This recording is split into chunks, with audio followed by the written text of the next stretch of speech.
Assalamualaikum dan selamat pagi. Anda bersama saya Nur Zamri dalam Berita Pagi edisi Rabu 27 September 2023. Baik saudara, kita mulakan dengan perkembangan ini. Sebuah lagi pusat pemindahan sementara PPS di daerah Kertestar Kedah dibuka menjadikan 3 buah PPS semuanya.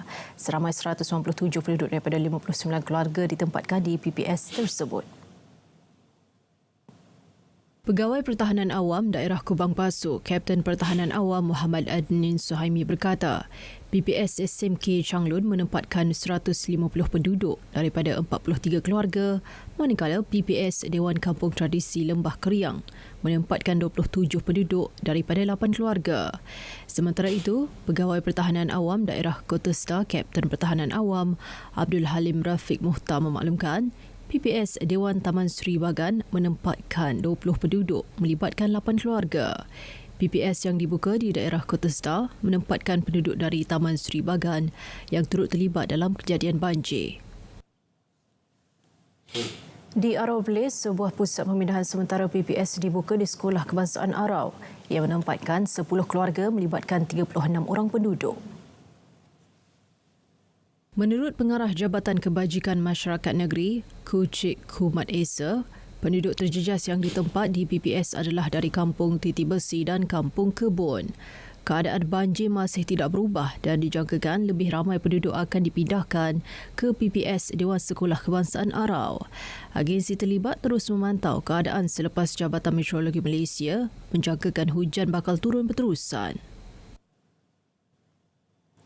Penduduk yang tinggal berhampiran sungai dan kawasan rendah digesa untuk mematuhi arahan pihak berkuasa jika diminta untuk berpindah. Ketua Polis Kedah Datuk Fizul Salih berkata keengganan berbuat demikian menyukarkan kerja-kerja menyelamat jika berlaku kenaikan mendadak paras air banjir pada waktu malam. Paras air di kawasan yang terjejas banjir masih menunjukkan tren peningkatan meskipun hujan sekejap-sekejap. Sebagai ketua polis di negeri Kedah ni untuk memastikan keselamatan keseluruhan. Jadi bila saya nasihatkan begini, saya minta semua paklung-paklung di kawasan itu, kalau kita faham semua akan merasakan untuk nak meninggalkan dia punya rumah dengan keselamatan barang-barang apa semua, tapi yang mana lebih penting? Jadi kita tak mahu apabila kegagalan tersebut nanti akan berbalik kepada pihak berkuasa. Beliau berkata demikian selepas meninjau PPS SMK Changlun dan menyampaikan sumbangan makanan kepada penduduk terjejas. Naik ayak tadi daripada Sungai Laka, Kampung Ekonomi, pukul 3 pagi. Dan ada yang kena angkat barang-barang naik atas rumah lah kan. Jadi basuh perabot-perabot yang rosak. Pukul 7 ada dah keluar daripada rumah. Mai ke pusat pemindahan. Ayak dekat dah. Dan masa kemarin petang tu naik dah.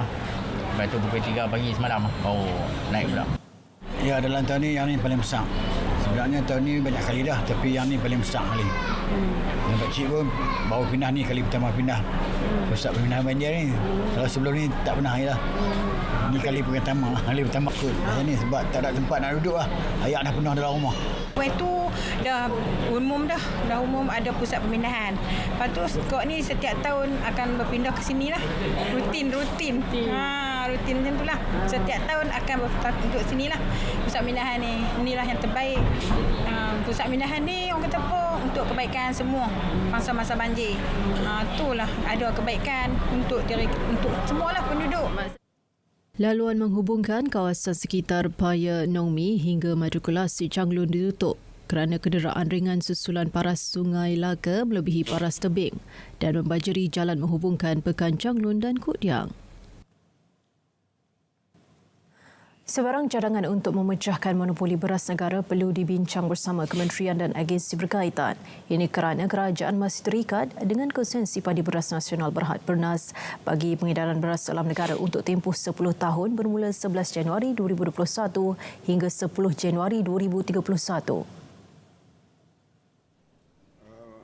Beras sekarang ni memang yang kebenaran mengimport dan sebagainya ialah melalui Bernas. Kita ada perjanjian Bernas selama 10 tahun di atas 10 perkara yang obligation yang perlu dibuat oleh Bernas. Kalau nak buat rombakan itu mestilah melalui perbincangan yang perlu melibatkan Kementerian Ekonomi, Keuangan dan juga Jabatan Perdana Menteri. Sebab soal beras ini, soal makanan lah, soal food security, ia perlu ditangani bersama. Semua isu berbangkit berkaitan bekalan dan harga beras akan dibawa dalam perbincangan mesyuarat Kabinet. Kerajaan Negeri Sembilan sudah merangka pembinaan kilang memproses padi bagi menampung keperluan beras di negeri berkenaan. Ke arah usaha itu, 3 lokasi dilihat berpotensi, daerah Celebu, Kuala Pilah dan Gemas, ikutan hasil pengeluaran padi yang tinggi di kawasan tersebut. Saya akan angkat ke dalam untuk saya bentangkan di dalam mesyuarat Majlis Kerajaan Negeri, mesyuarat Eksekutif Kerajaan untuk dipersetujui oleh ahli MMK bagi kita melaksanakan program ini. Projek berkenaan dijangka dilaksana selewatnya 2025. Lembaga Pemasaran Pertanian Persekutuan Fama Perlis terus memperluas pelaksanaan program jualan agromadani di 25 outlet fama dan gerai buah-buahan segar miliknya. Sejak dilaksanakan Jun lalu sehingga kini, sebanyak 100 program jualan agromadani telah dilaksanakan melibatkan penyertaan seramai 850 usahawan di bawah bimbingan fama. Menurut Timbalan Pengarah Fama Negeri, Fakrul Hayat Abdullah, program tersebut mencatatkan nilai jualan sehingga RM540,000 yang memberi manfaat kepada lebih 24,000 pengguna. Selain produk keluaran, usahawan Fama turut melaksanakan jualan beras putih tempatan, menerusi pelaksanaan intervensi yang menjadi tumpuan utama pengguna. Ia melibatkan pengedaran beras bagi pek bungkusan 10 kg sebagai usaha menstabilkan permintaan. Bagi beras putih tempatan, kita telah menjalankan intervensi bermula pada minggu lepas. Jadi dalam tempoh 2 minggu ini kita telah mengedarkan sebanyak 37 metrik tan beras ke outlet-outlet fama yang terpilih, iaitu di Agrobazar Rakyat, Agrobazar Kedai Rakyat, di jualan agromadani ini, dan khusus pada hujung minggu ini kita ada program Karnival Hari Padang Peternak dan Nelayan. So kita akan menjalankan intervensi pada program-program tersebut. Beliau ditemui di Kanga Perlis. Sementara itu, Jabatan Perikanan DOF terus melaksanakan pemantauan di perairan negara dan kemasukan produk sejuk beku dari luar bagi memastikan keselamatan makanan. Ketua Pengarah Perikanan Dato' Adnan Hussein juga turut memaklumkan setakat ini kemasukan produk hasilan perikanan Jepun mematuhi peraturan import dan prosedur yang telah ditetapkan oleh pihak berkuasa. Kita tahu ini adalah spesies yang berhijrah ataupun migratory spesies, dan kita telah hantar juga kepada agensi nuklear kebangsaan untuk dianalisa, dan kita dapati tidak ada pun yang melebihi daripada paras yang dibenarkan di bawah kodeks. Namun begitu, pemantauan tetap dilakukanlah untuk memastikan rakyat kita dapat bekal ikan yang selamat untuk dimakanlah tanpa ada sebarang kemungkinan pencemaran dari sisi radioaktif. Beliau berkata demikian semasa hadir dalam seminar pelaburan subsektor perikanan di Sepang. 76 minit tanpa henti. 76 minutes non-stop.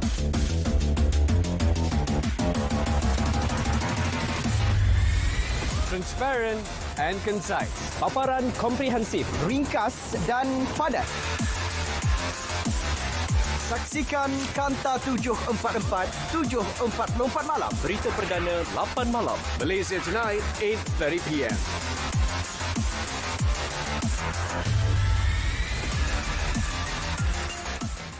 Perdana Menteri Datuk Seri Anwar Ibrahim selamat tiba di tanah air selepas mengetahui delegasi Malaysia pada Perhimpunan Agung Pertubuhan Bangsa Bersatu UNGA ke-78 di New York. Pesawat membawa Perdana Menteri diiringi isterinya, Datuk Seri Dr. Wan Azizah Wan Ismail, mendarat di Kompleks Bunga Raya KLIA kira-kira pukul 5 petang. Ketibaan Perdana Menteri dan isteri disambut Menteri Komunikasi dan Digital Fahmi Fadil, Menteri Pelancongan, Seni dan Budaya Datuk Seri Tiong Keng Sing dan Menteri Pendidikan Fadlina Siddiq. Lawatan Datuk Seri Anwar ke Amerika Syarikat membuahkan hasil melalui pertemuan dengan beberapa syarikat gergasi Amerika Syarikat untuk menarik lebih banyak pelaburan dan perdagangan ke Malaysia. Perdana Menteri turut mengadakan mesyuarat dengan 15 syarikat yang tersenarai dalam Fortune 500 termasuk Airbnb, Amazon, Perkhidmatan Web Amazon, Boeing dan Kimberly-Clark. Lautan itu juga memberi peluang kepada Datuk Seri Anwar Ibrahim untuk berkongsi dasar dan aspirasi negara yang berkaitan dengan hubungan antarabangsa. Lawatan kerja Perdana Menteri Datuk Seri Anwar Ibrahim ke Amerika Syarikat selama 4 hari bermula 20 September lalu akan disusuli tindakan mengenal pasti peluang pelaburan. Menteri Komunikasi dan Digital Fahmi Fadil berkata, fokus kementeriannya adalah ekonomi digital dan peluang itu dilihat banyak dalam bidang berkenaan.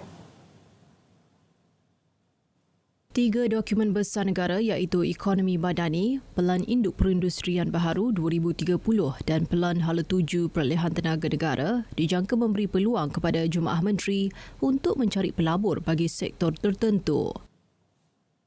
Saya insya-Allah akan bertemu dengan Menteri MITI Tengku Zafrul untuk bincang peluang-peluang yang ada kerana kita sudah pasti ingin jadikan Malaysia sebagai hub digital, bukan hanya hub pemprosesan data processing center, dan saya percaya Malaysia mampu menjadi harimau digital Asia. Beliau berkata demikian kepada media selepas menyambut kepulangan Perdana Menteri dan isteri di KLIA. Lawatan tersebut berlangsung baik dan penampilan Perdana Menteri dan delegasi negara dialu-alukan di Pentas Pertubuhan Bangsa Bersatu PBB. Kementerian Pembangunan Wanita, Keluarga dan Masyarakat KPWKM terus komited bagi meningkatkan peluang dan penyertaan wanita dalam pembangunan ekonomi. Menteri Pembangunan Wanita, Keluarga dan Masyarakat, Datuk Seri Nancy Shukri berkata langkah itu termasuk menyediakan ekosistem yang mampu menyokong penglibatan wanita dalam ekonomi. Ini termasuk penyediaan akses kepada latihan dan pembangunan kapasiti seperti program penjanaan pendapatan wanita UJANA. Fokus kita yang pertama tadi lebih kepada penjagaan ekonomi penjagaan. Kita nak lambatkan market sebab di luar sana diorang kata kita tak ada orang untuk diberi pekerjaan. Datuk Seri Nancy ditemui pemberita selepas merasmikan UJANA 2023 di Kota Kinabalu. Membudayakan ilmu dan bahasa Melayu melalui perdebatan, itu fokus utama pertandingan debat perpaduan Piala Menteri Perpaduan Negara yang dianjurkan oleh Kementerian Perpaduan Negara KPN. Menteri Perpaduan Negara Dato' Aaron Agodagang berkata, program sebegini juga dilihat sebagai satu platform dalam memupuk semangat perpaduan terutama dalam kalangan mahasiswa institusi pengajian tinggi IPT dalam memperkasa perpaduan. Mengangkat tema warisan melestarikan perpaduan, program debat ini membuka ruang dan peluang kepada mahasiswa dalam meneroka idea serta hujah terutama melibatkan penghayatan rukun negara. Kita mempunyai lebih kurang daripada 188 buah sekretariat rukun negara yang berdaftar di kampus-kampus IPT di seluruh negara. Ya. Dan dari jumlah ini sebanyak 30 buah sekretariat rukun negara berdaftar di IPTA, 35 buah di IPTS, 28 di Politeknik, 17 di Kolej-Kolej Matrikulasi, 51 di Kolej Komuniti dan 27 di kampus IPG. Ya, kita berbangga dengan kejayaan ini. Beliau berkata demikian selepas merasmikan pertandingan debat perpaduan Piala Menteri Perpaduan Negara tahun 2023 di Dewan Tuanku Chancellor Universiti Malaya. Seramai 151 pembahas daripada 38 pasukan menyertai pertandingan perdebatan yang berasaskan prinsip rukun negara. 171 pelajar menerima beasiswa di bawah skim pembiayaan Hafiz SPH Kelolaan Jabatan Kemajuan Islam Malaysia JAKIM khusus untuk pelajar hafaz Al-Quran tahun ini dengan nilai tajaan RM2.95 juta. Menteri di Jabatan Perdana Menteri Hal Ehwal Agama, Datuk Dr. Muhammad Naim Mohtar berkata ia adalah salah satu usaha kerajaan dalam memartabatkan bidang pengajian tahfiz di negara ini. Keseluruhan mereka ini adalah hufaz, mereka yang telah menghafaz Al-Quran yang telah mendapat tempat di universiti-universiti sama ada dalam negara ataupun di luar negara, dan diberikan tajaan skim biayaan tadi itu kepada Hafiz ni yang telah mendapat keputusan yang cemerlang. Kemudian bila dah berjaya tamat pengajian, sama ada seorang doktor, peguam, accountant, engineer dan lain-lain, keluar untuk berbakti kepada masyarakat balik. Beliau ditemui media selepas menyerahkan dokumen perjanjian kepada pelajar baharu yang menerima SPH JAKIM 2023 di Putrajaya.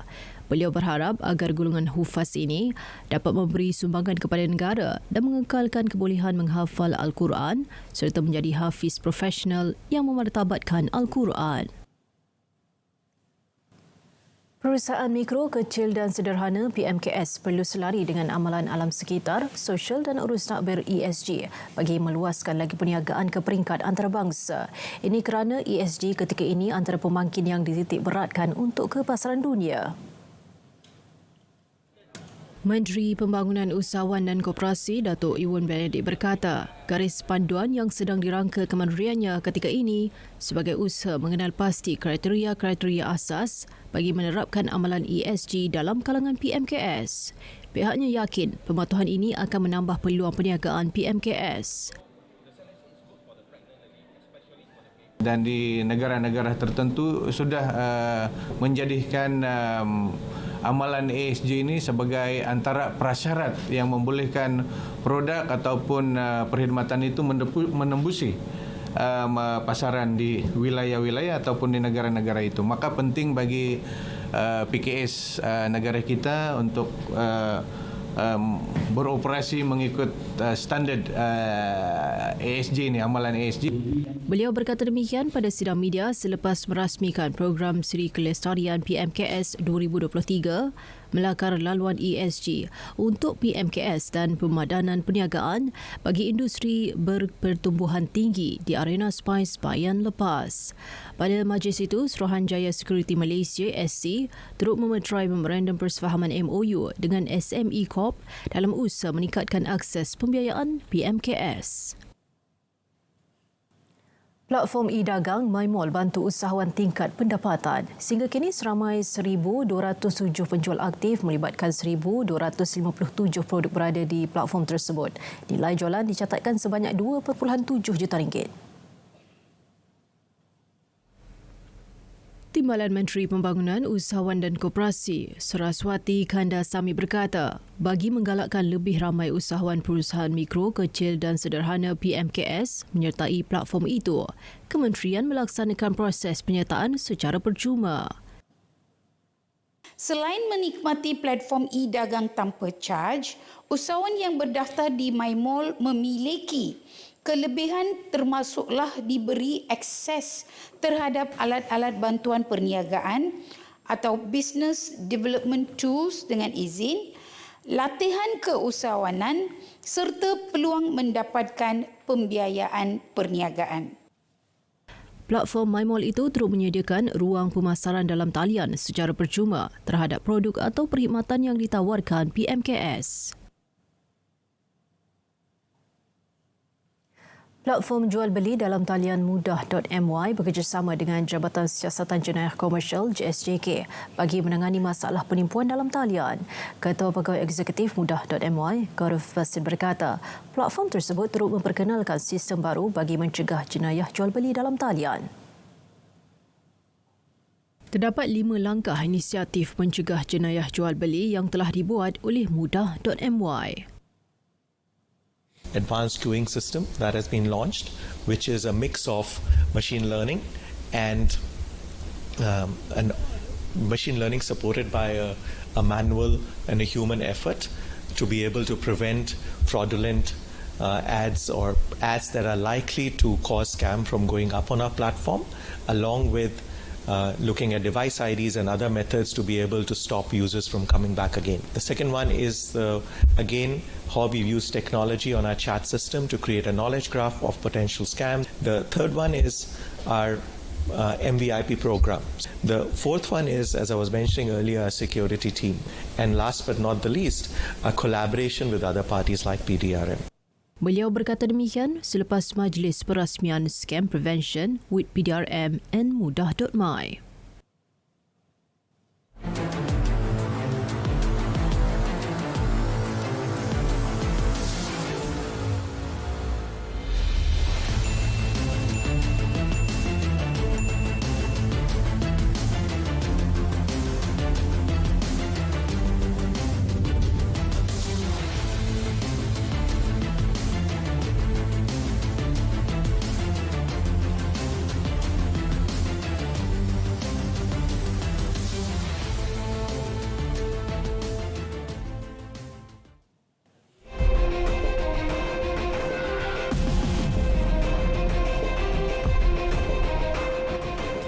Perkembangan luar negara, sekurang-kurangnya 20 maut manakala 280 lagi cedera dalam insiden letupan depo bahan api di wilayah Nagorno-Karabakh. Pihak berkuasa memaklumkan 7 mangsa meninggal dunia di hospital.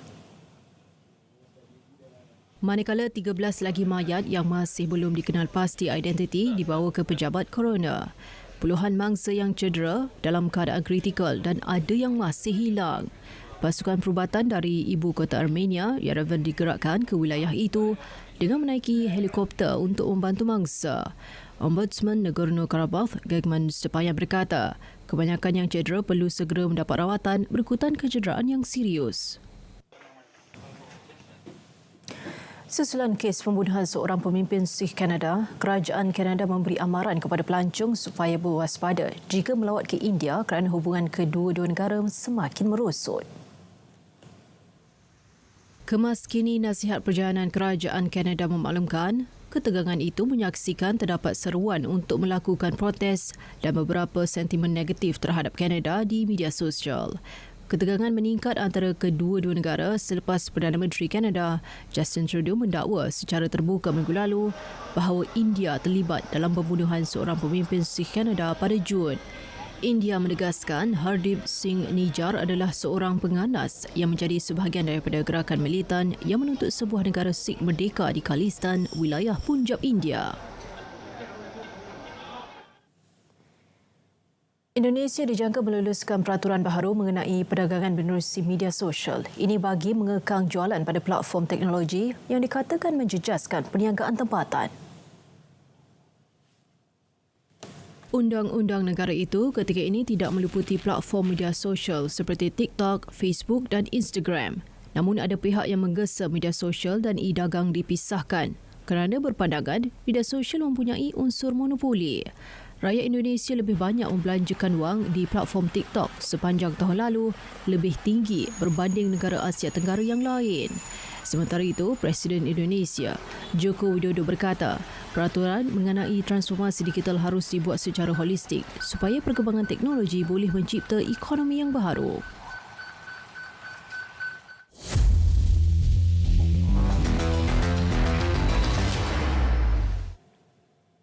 Perkembangan sukan kita mulakan dengan Sukan Asia Hangzhou 2022. Kontingen negara menuai pingat dengan wushu dan pelayaran menjadi antara penyumbang pada hari ketiga.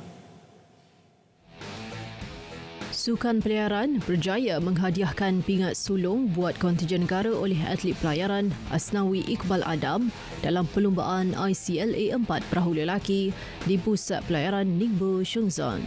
Asnawi menamatkan 11 perlumbaan di tempat ketiga dengan 42 mata penalti. Emas milik atlet Thailand dan perak milik atlet Singapura. Pingat gangsa kedua pula disumbangkan Tengku Nurani Izzati Tengku Kahirudin dalam acara wanita Windsurfing RSX. Sementara itu, Sukan Wushu meraih pingat perak pertama buat kontingen negara menerusi Tan Cheong Min dalam acara gabungan disiplin Nangguan dan Nando. Atlet berusia 26 tahun itu memperaga persembahan bertenaga untuk menamatkan saingan di tangga kedua secara keseluruhan dengan 19.419 mata belakang jaguh dari China Chen Huying yang merangkul pingat emas dengan 19.590 mata. Kali terakhir, skuad wushu memenangi pingat di Sukan Asia adalah menerusi Chai Fongying yang meraih emas acara gabungan Shijiguan dan Tajijian pada edisi 2010 di Guangzhou, China. Kontingen berbasikal trek negara juga cemerlang apabila menyumbang 2 pingat gangsa menerusi acara pecut berpasukan lelaki dan wanita. Trio pencut lelaki membariskan pelumba berpengalaman Muhammad Fadil Muhammad Zonis dan 2 pelumba muda Umar Hasbullah dan Muhammad Ridwan. Mereka mempamerkan kayuhan bertenaga untuk mengatasi trio Taiwan pada aksi penentuan gangsa dengan cayatan masa 44.165 saat. Sementara itu, barisan pelumba basikal wanita negara yang dibarisi Nurul Aliana Syafiqah Azizan, Nurul Izzah Izzati dan Anis Amira turut menyumbangkan gangsa. Mereka juga menewaskan trio Taiwan dengan cayatan masa 49.025 saat.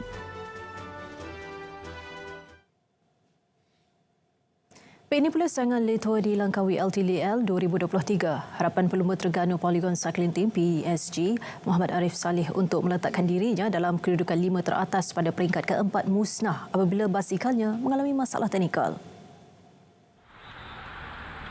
Pelumba berusia 35 tahun itu memaklumkan masalah timbul apabila dia sudah menghampiri garisan penamat.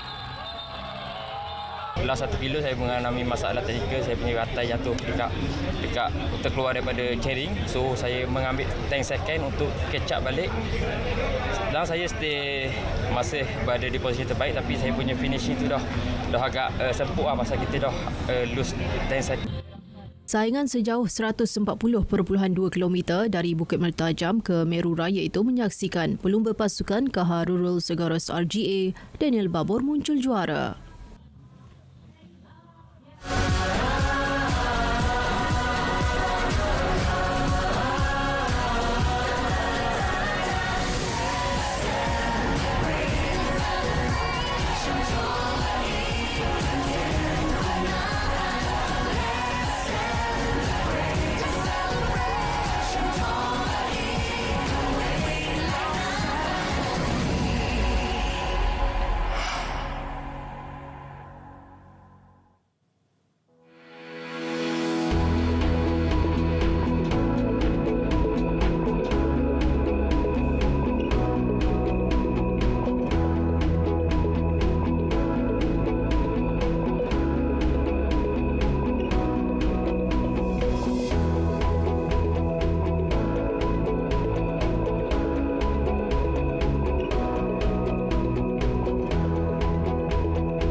Baik saudara, berita pagi berakhir di sini. Saya Nur Zamri, Malaysia Madani, tekad perpaduan penuhi harapan. Assalamualaikum.